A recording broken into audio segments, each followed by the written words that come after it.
Sa iba pang balita, mariing pinabulaanan ni Pangulong Ferdinand Marcos Jr. ang kumakalat na balita na nagbitiw na umano sa pwesto si Defense Secretary Gibo Teodoro. Ito ay matapos umikot nga ang umano'y fake news at chismis ng pagbibitiw ni Teodoro sa social media na karamihan ay mula sa mga anonymous na account. Ayon sa Pangulo, walang dahilan para magbitiw sa pwesto o alisin niya sa kanyang gabinete si Teodoro dahil buo ang kanyang tiwala at kumpiyansa sa kalihim. Pinag-iingat niya rin ang publiko sa mga nagkalat na maling impormasyon online at sinabing mismong ang Malacanang ang mag-aanunsyo sakaling may magbago man sa kanyang gabinete. Fake news yan. Ang lumalabas lang dyan, ito mga desperado, nag-iimbento na lang na istorya para gumawa lang ng gulo.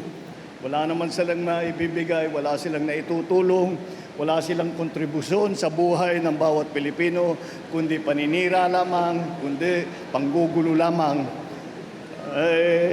Kaya't wag po natin, kailangan maingat po tayo.